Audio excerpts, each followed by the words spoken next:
একদিনে কলকাতা থেকে মুর্শিদাবাদ কিভাবে যাবেন? কলকাতা থেকে মুর্শিদাবাদ স্টেশনে নেমে টানা গাড়িতে হাজারদুয়ারি পৌঁছে যান। হাজারদুয়ারি পৌঁছানোর পরে সেখানে অনেক টোটো আছে। সেখান থেকে চলে যান বিভিন্ন সাইট সিন ঘুরতে, যেমন জগৎ শেঠের বাড়ি, সেখানে বিভিন্ন রকম পুরনো দিনের জিনিসপত্র দেখুন। তারপরে চলে যান কাঠবাগান। কাঠবাগান খুব সুন্দর লাগবে। এখানে আপনারা বোটিং করতে পারবেন। সঙ্গে সঙ্গে থাকছে ওখানে একটি চিড়িয়াখানা ছোটো মতো, সেই চিড়িয়াখানা জাদুঘর মতো আছে, সেটা দেখতে পারবেন। দেখে তারপরে চলে যান হাজারদুয়ারিতে।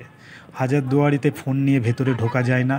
হাজারদুয়ারির সামনে বিরাট ইমামবাড়া, কথিত আছে এটা ভারতবর্ষের সবথেকে বড় ইমামবাড়া। এটা দেখে নিন। এইটা দেখার পরে হাতে একটু সময় নিয়ে বেরিয়ে পড়ুন মতিঝিলের উদ্দেশ্যে। ওখান থেকে টোটো পেয়ে যাবেন। টোটো করে চলে যাবেন কোথায়? মতিঝিল। মতিঝিল হচ্ছে হাজারদুয়ারি ঘোরার সবথেকে ভালো ডেস্টিনেশন বলবো আমি। এই মতিঝিল মনে হবে যেন একেবারে বিদেশের মতো।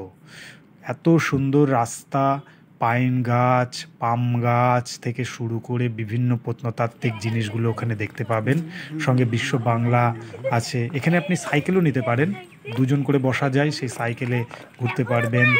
পাশে ঝিল আছে, ঝিলে অনেকটা সময় কাটানোর ব্যবস্থা আছে। এছাড়াও বাচ্চাদের জন্য পার্ক আছে, পার্কে বাচ্চারা খেলতে পারবে, অনেকগুলো রাইড আছে। আরেকটি বাংলো কটেজ আছে, যেটা দেখে মনে হবে যেন ইউরোপের কোনো দেশে আপনারা আছেন। আর শীতকালে গেলে অনেক ফুলের সমাহার দেখা যাবে, গোলাপ থেকে শুরু করে অনেক অনেক রকম ফুল গাছ এখানে দেখা যায় শীতকালে। মতিঝিল কিন্তু খুব ভালো একটু মানে ঘোরার জন্য একটি জায়গা, যেখানে প্রায় অন্তত 2 থেকে 3 ঘন্টা সময় স্পেন্ড করা যায়।